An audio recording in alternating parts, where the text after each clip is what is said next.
Hi, I'm Constance Dierickx, and I'm about to have a productive conversation with Mike Vardy. Welcome to A Productive Conversation. I'm joined today by Constance Dierickx. I'm really excited to have this conversation. We had a lot of stuff that we chatted about before we actually started the recording. Constance is known as the decision doctor. She advises boards and senior executives on consequential decisions and in crisis. So decisions is one of those things, and deliberation and contemplation, all those things are related. I wanted to dive into this. She's advised leaders in dozens of industries on 5 continents, notably helping them increase revenue, manage top-level transitions, rapidly pivot strategic direction, and succeed in M&A 400% more often than the average. Her latest book is Meta Leadership: How to See What Others Don't and Make Great Decisions. Meta leadership is a new paradigm to help leaders think differently, use emotion to their advantage, and act wisely. We get into the concepts of dichotomous thinking, where it fits in and where it needs to be. We talk about the 3 dimensions of change. We even talk about what the harm is of having the same breakfast and lunch every day. Is there harm? And then how delusion can be a good thing or a bad thing. And the emotional component of meta leadership. There is a lot of grist to mill in this conversation. I'm glad to share it with you now. Here's my conversation, and a productive one at that, with Constance Dierickx. Enjoy. Constance, thanks so much for taking the time to join me today. For those that are listening now, we've been talking for like 25 minutes before we even really hit record about We've had a blast. It's been awesome.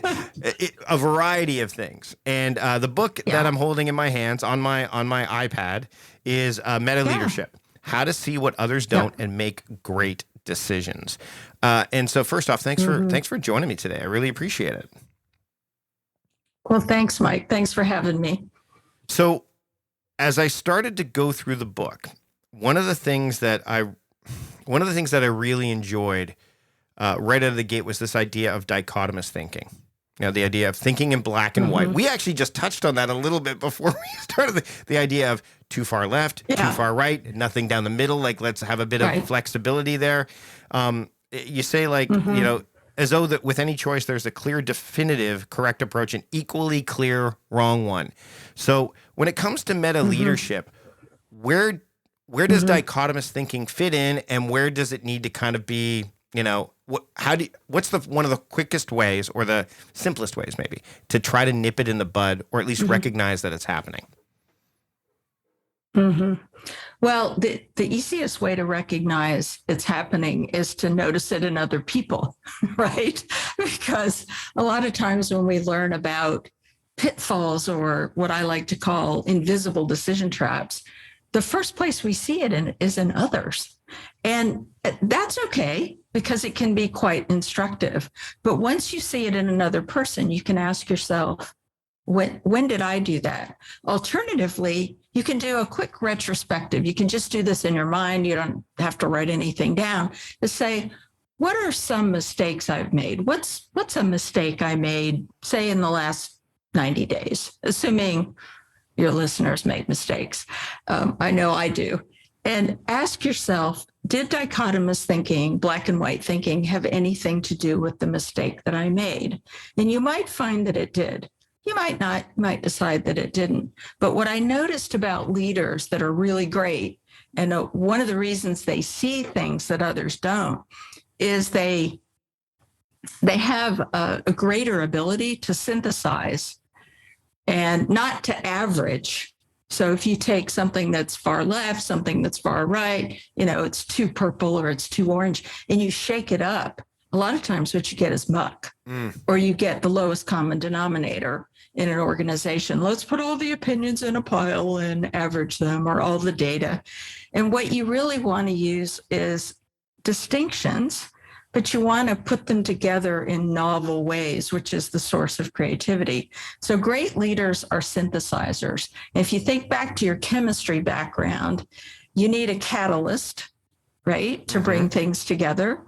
But the cool thing about catalysts, and in this case, the catalyst being the leader, catalysts aren't destroyed in the process, which is so completely cool. So a leader can retain their ability to bring people together and synthesize solutions and ideas without it doesn't cost anybody anything to do that. And it opens up a whole world of creativity.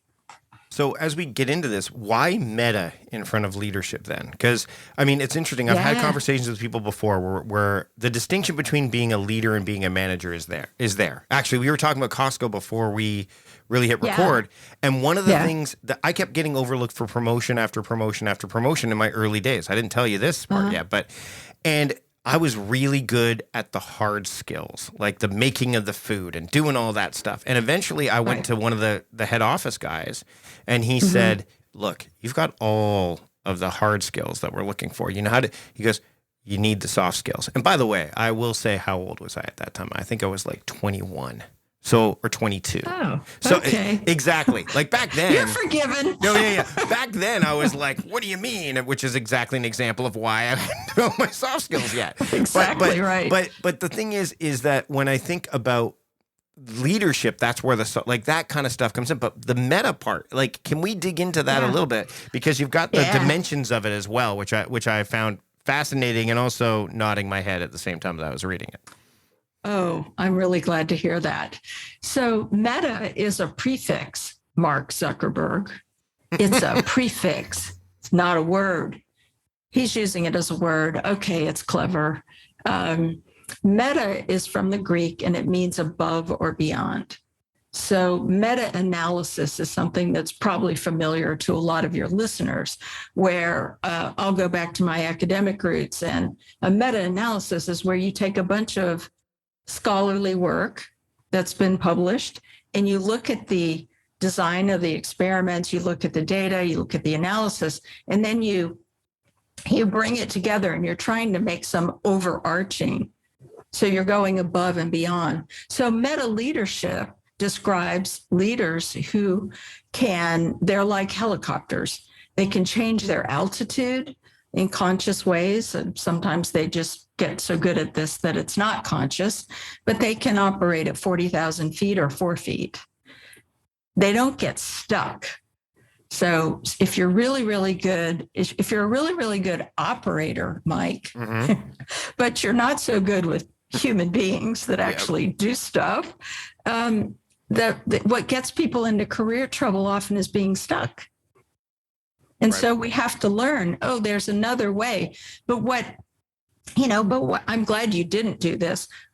When somebody's a really good operator, what you don't want to do is get them to stop being a good operator. You want them to add something and synthesize it into their normal behavior so that it becomes the Mike Vardy version of being a good leader or a good manager, not some checklisty, transactional, mechanical sort of a thing, which I despise. And a lot of advice to leaders is very technical, very mechanical.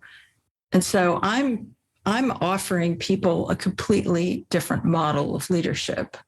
What are the three elements you've got? One, I'm looking at the highlight of one of them because I'm going to bring up this idea of life hackery and how I have a love-hate relationship with it. But the three dimensions, can we describe them a little bit for the listeners? Sure. So the three dimensions are thinking or cognition, and psychologists, we use a term called metacognition, thinking about thinking. The second part is emotion. The idea that we can divorce emotion from any part of our life, including major strategic decisions, is patently untrue. We could talk more about that. And the third is behavior. Now, why did I choose those three?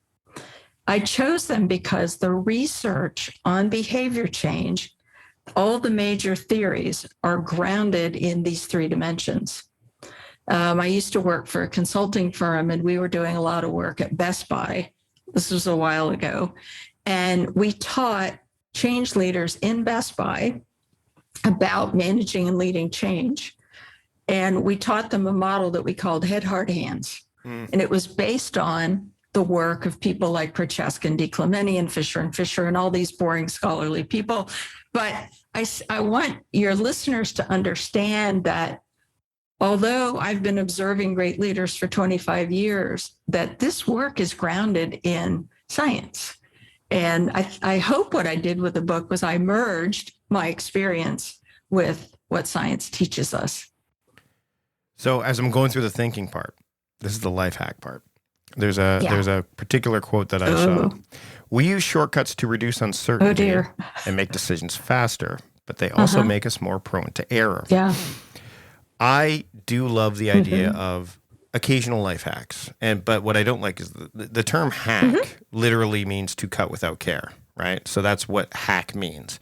So when you hear life hacks, there is this element of cutting without forethought, like without thinking down the road necessarily. A lot of people that develop them, sure, are like, hey, put the keys in the same place every single time. Put the briefcase in front of the door. Like but a lot of people, what they'll do is they'll create a lot of these shortcuts and, quote, life hack their lives to death.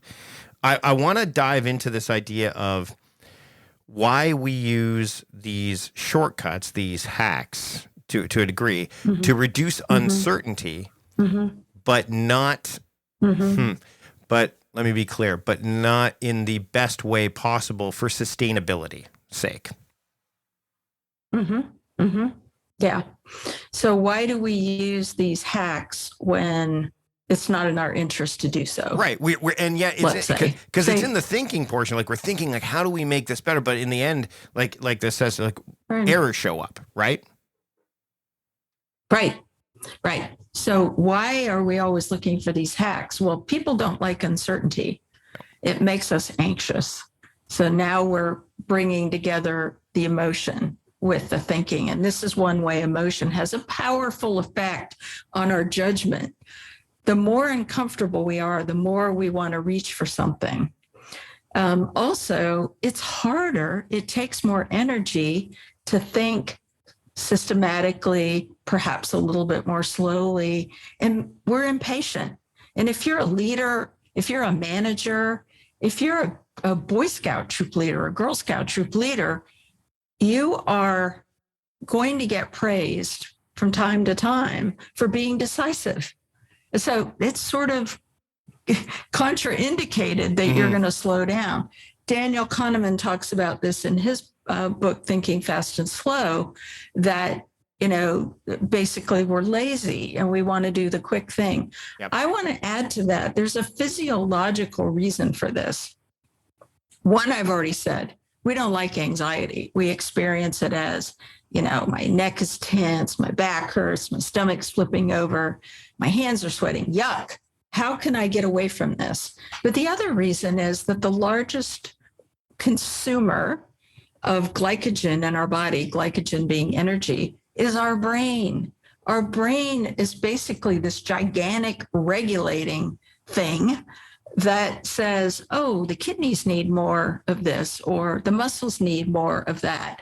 And this all happens in a chemical and electronic network, which is beyond my understanding how this, it's certainly not understood by any dopey or reductionist conversations about lizard brains, which comes up as part of a debunked or an abandoned theory of brain development. Right. The brain is a network, and yes, we have specialized areas, but when your brain has used a lot of energy, you've been working hard, thinking hard for a long time, there's a physiological reason why you want to reach for a hack or a donut. or ice cream. And, I have to say, if you're standing in front of me in line at an ice cream shop and you are sort of interrogating probably the teenager who's back there scooping ice cream about the fat content of every flavor, I really don't like you. Please make that decision. Please use a hack to make that decision. Yeah.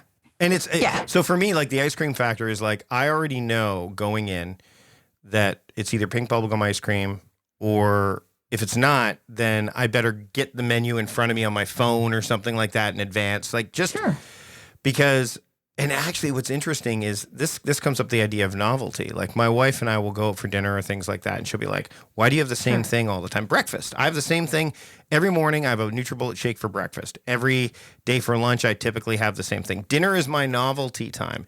And I don't consider those to be hacks necessarily. and I've talked about this in the work that I do, and it's related to productivity and time, definitely improving your relationship, is if you can have those waypoints, it makes things so much simpler for you to navigate the uncertainty that lives outside of those, right? Right. And what's the harm of you having the same breakfast and lunch? Right. I think there's a benefit. And in fact, I used to work in behavioral medicine. And one thing we know about people that are severely overweight and need to lose weight is if they make the decisions about what to eat before they're really hungry, before they're standing in front of their refrigerator. I eat the same thing for breakfast every day. And I chose it because it has high protein, it's got enough fat in it, it's going to keep me going for hours, et cetera. So I made the decision one time very consciously. Now today I threw in some watermelon, which was really good. And that's the thing. If you've got that base, then it allows you to have that flexibility. That's the other thing. Again, this goes back to the black and white stuff. The thinking of like, well, this is because. That's the other thing is I think people go, this is what I have to do. I do this all the time this way, so therefore this is the way I should do it.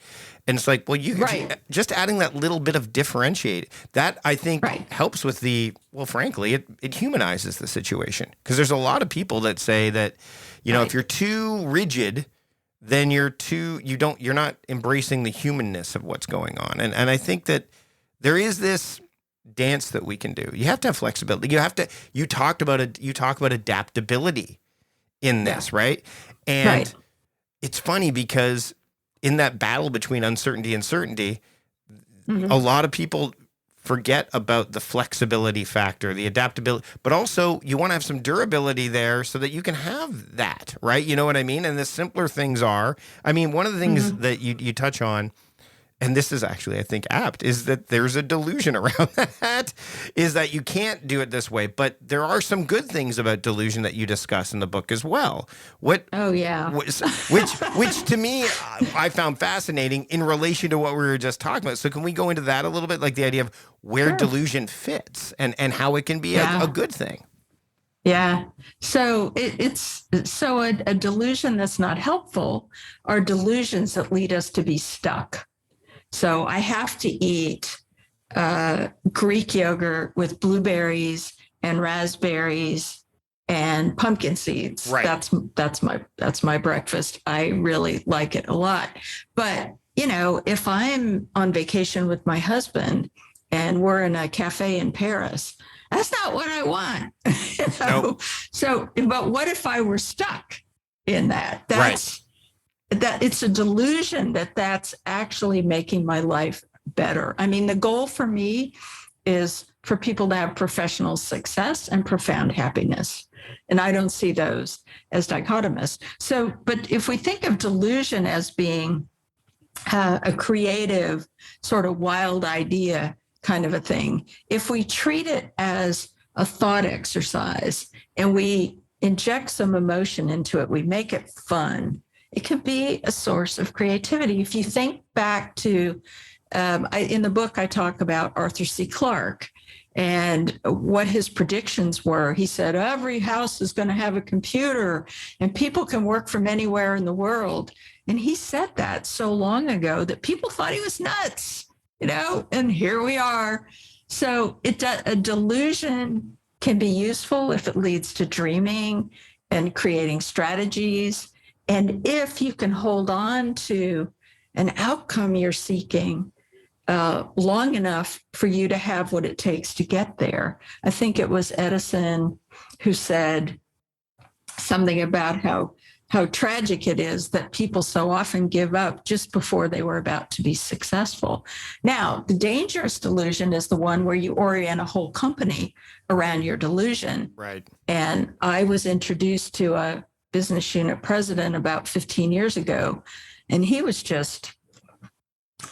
a legend in his own mind. Let's just say it that way. And I was asked to meet with him by the CEO, who I knew very well. And he said, would you go meet with this guy and, do your thing and come back and tell me what's wrong with him?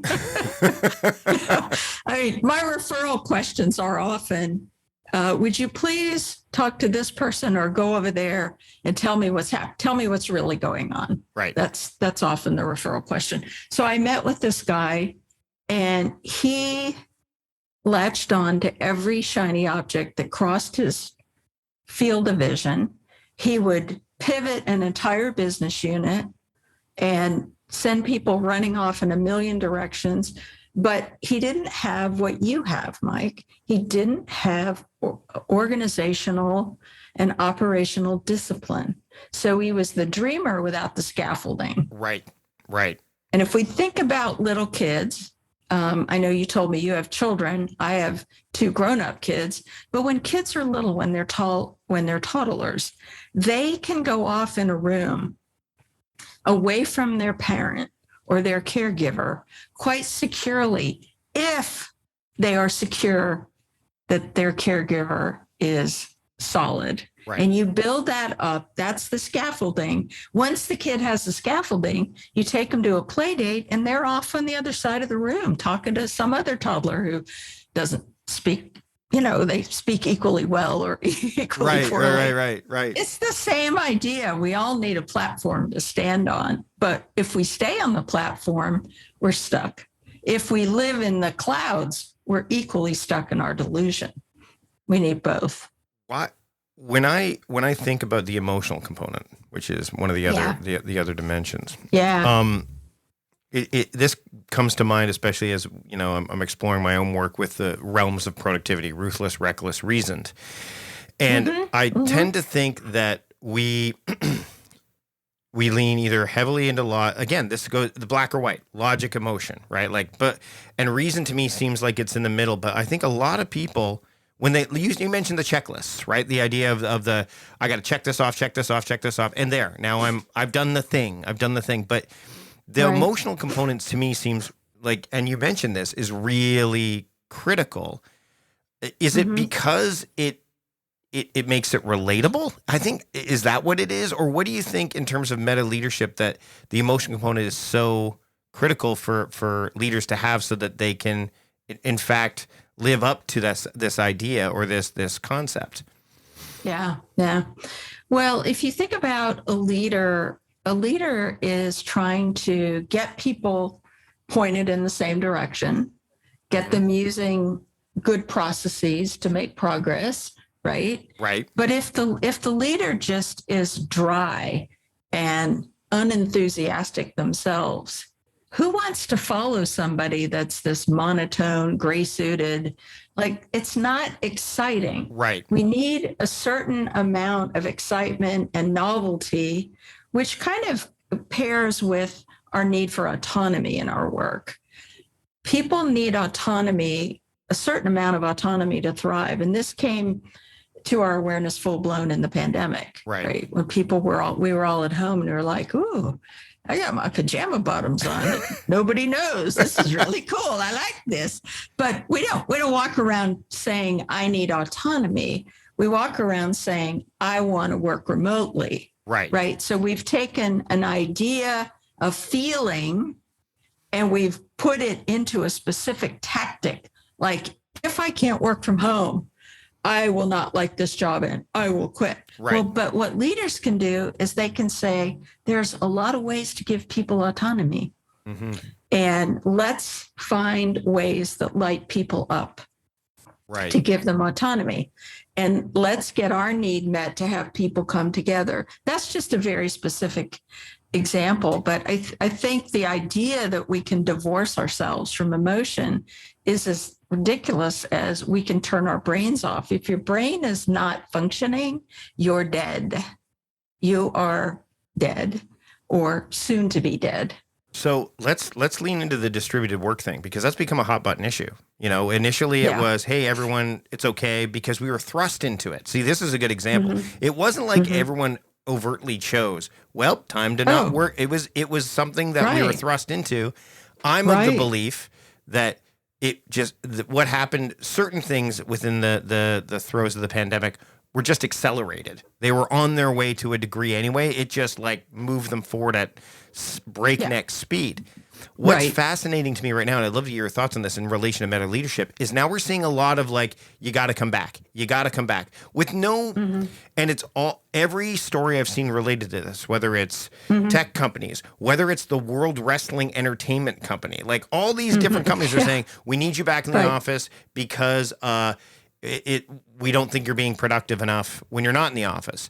But there have been and I can't quote the studies right now, but there have been instances where it said like, look, it didn't really impact the bottom line all that much. As a matter of fact, the biggest problem I think that we're going to see is commercial real estate collapsing, because there's no offices and things like that. Oh, yeah. But to that end, as a night owl, and a lot of night owls loved the fact that they could work at hours that suited them best on tasks, the autonomy part, right? Like I can work on things later in the day that are more creatively suited that I'm at my best for. And early in the day, or if I'm in a meeting early in the day, I'm still able to function because I'm not getting up early and getting ready to commute to the office and so on and so forth. So I'd love to hear your thoughts on what would be an example of somebody who exhibiting meta leadership that would handle this.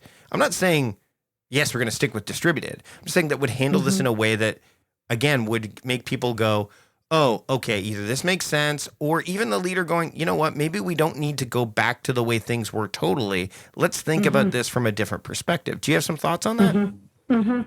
Oh, yeah. It certainly is a big issue. The first thing is for a leader to use thinking about their own thinking, to say, why, beyond why do I think I want everybody back in the office? What are the benefits? What are the advantages? And when they say collaboration, then I want to know, what's your evidence that collaboration was better when everyone was in the office than it is now? Is that even true? Yeah. I love to use my own assertions as hypotheses. Sure. And I call it in the book, Thinking Like a Scientist. It's a hypothesis, and it's human and okay to be wrong about your hypotheses, but test them. So the second thing is for a leader to ask, where is the pressure coming from to come back to the office? Am I imposing the pressure? Is my team ready for people to come back? Let's find out what the cause of this momentum to get people back in the office is. And third is to get people to think in behavioral terms rather than these blanket statements. I want to work at home. I want you in the office, or I want, the leader wants you to be in the office. Well, what are the behaviors that we need from people? And what's the best venue to get there? And how do we also serve the need of normal humans to have some autonomy? So again, it's an active synthesis. Right. Neither the old way nor the new way is going to work for everybody. But the leaders who make these big pronouncements about everybody back or you're fired, that's just authoritarian. Yeah. And we know that authoritative leadership works well. Authoritative parenting works well too, by the way. Authoritarian, not so well. Right. As we get close to wrapping up, I do want to touch on the behavioral stuff, because as I was going through that chapter, if anyone who's listened to this before knows I'm big on journaling and a reflective practice. I think it's hugely undervalued and underused. I think I'm a broken record when I say this to my listeners, because they know that, Mike, you're big on journaling. We get that, all that stuff. But there's a point in where you talk about wisdom and then this redemption through reflection. And it's fascinating to me that there's a lot of time spent in planning and strategy, right? And then there's a lot of time. It's funny. It's almost like we were talking about this before we record the film, the idea of making a film, pre-production, plenty of time. Right. Production, very minimal, like 30, 60, 90 days. Post-production, which includes marketing and all that, a lot of extra stuff going on there. Big, long, pronounced. Yeah. But yet in other arenas where we should be spending more time in, quote, post, we don't necessarily do that. So I'd love to hear the thoughts on this. Touch on some of the highlights from this redemption through reflection, and maybe why we are resistant? Is it because, to reflection, if we are indeed, is it because you can't check it off? Like you can't, there, I did it. I reflected. I'm done. Right. You know what I mean? It's not a thing. Right. It's not a thing. The reflection that I like to talk about is at 2 points in time. Mm-hmm. One is prospective reflection, which sounds like a contradiction, but it's using a process called pre-mortem. And the second one is the well-known postmortem. You do a big project, you plan, you hire consultants, you do all these things, you do the project. After the project, you do an after-action review or whatever, which is often done perfunctorily and focused on what went wrong. Meta leaders learn a lot from what is going well, who's doing something really well. The prospective reflective process, I think, is extremely wise, and it works so beautifully. I do this with clients a lot where, I'll be with a team of executives and we'll work on clarifying their strategy. I always call it, let's clarify your strategy, because usually it's a big, thick notebook and no one knows what's in it. But we want to get it down to one sentence. It's like I just did this with a client recently, and we came up with one sentence and the whole room went, that's it. And I'm like, okay, great, that's good. So it's easy to keep track of. So then I said to them, tell me all the things that will go wrong in you trying to implement this. What do you know about yourselves? What do you know about your company that allow you to predict mistakes? I'm not saying people are doing things wrong on purpose. They're just human error. Right. And so they go away and they think about it for 20 minutes and they come back and they identify a huge list of things. And then we say, which of these are pivotal? And what are you going to do about it?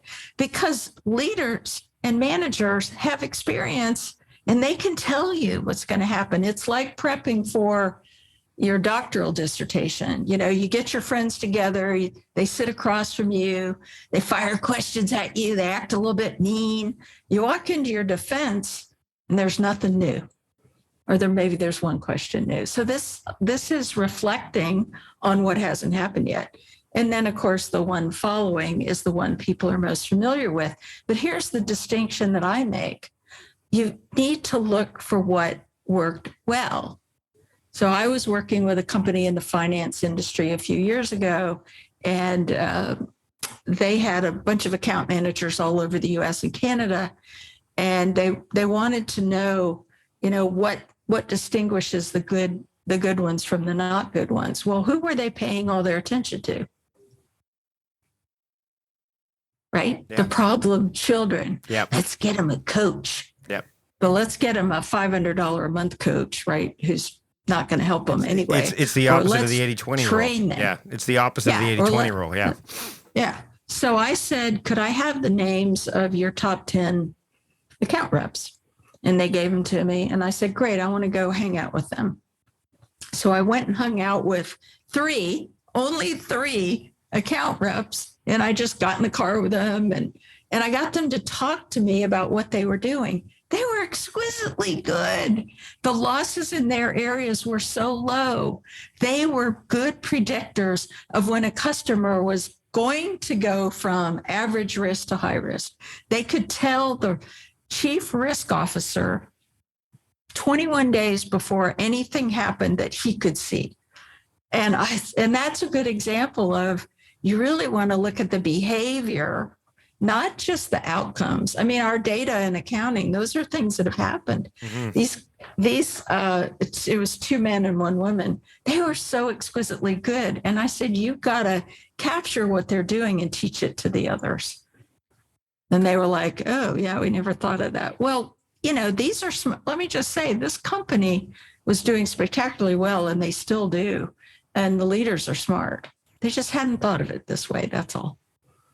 Constance, this has been a great conversation. We'll definitely have to continue it at some point in the future. The book is called Meta Leadership: How to See What Others Don't and Make Great Decisions. Where can people pick up the book, and where can they keep up with your work? Yeah. So, you can order it online from the usual suspects. Yep. Amazon, Barnes and Noble. Barnes and Noble has put at least one copy in every one of their stores, which is really exciting. It's also, I believe, it's now available in print in Australia. My favorite way to consume my own book is that I recorded the Audible version myself. Nice. And the Audible version has a bonus at the end. I do a conversation with Mark Levy, who's an internationally known expert in positioning and differentiation. He's the guy behind Simon Sinek's Why. And I've been Mark's client on a couple of occasions. And then my website is constancedierickx.com. You can put it in your show notes. Will do. No one can be expected to spell this name. And I have a meta leadership self-assessment on my website that's absolutely free. And if your listeners are curious, it's a reflective sort of assessment, Mike, so you will really like it. Yeah. And I'm happy for people to use it and then send me an email and tell me if it was helpful or what they wished I'd done differently. Constance, this has been great. Thanks for having a productive conversation with me today. Thank you for having a productive conversation. It was great fun. Thanks to Constance for joining me on the program. You can check out all of the takeaways and related links at the website that I share all my show notes on, which is my website, productivities.com/podcast 489. While you're there, check out the email subscription that you can get. It's my weekly newsletter. And there's a few other broadcasts I send here and there. It's actually going to be at the bottom of the post of the show notes. You can subscribe there or just go to productivities.com/attention. That way you get the writing that I share. That's what I love to do the most, is write and share in lessons and decision making and leadership, productiveness, all that stuff. So I'd love for you to check that out as well. Also, while you're on the website, productivities.com/podcast sponsors, that will lead you to all of the sponsors that you heard during this episode. And when you check out that page and check out the sponsors there, they know that we sent you, help support the show. Another way to support the show, which you can do right from the device you're using right now, is just subscribe. That way you don't miss a single episode of what's to come. We bring back occasional episodes from the past. We're doing that next week with next week's episode, but it's just easier when you subscribe to find episodes that you're looking for from back in the day, and also to make sure that you get whatever new episodes drop as they drop as well, which would include bonus episodes as we release them, which we do from time to time. It's been a while, but as we're in these summer months right now as we record this, now would be a good time to maybe go through your podcast listings and say, hey, what am I listening to? What am I not listening to? How do I subscribe to something that I'm coming back to again and again? And keep in mind, when you subscribe to a show, and this is just some little productivity hack here, you can subscribe to a show, but if you don't want to listen to a show or it doesn't resonate with you, I do this all the time, then just skip that episode. But as a subscriber, you won't miss any of the good ones that come. And there's plenty of good ones out there. Not just my podcast, but lots of others. So check that out. Subscribe to the show. It's how podcasters know that what they're doing is having an impact and helping listeners like you. Until next time, I'm Mike Vardy, the host of A Productive Conversation, reminding you to stop doing productive and start being productive. See you later.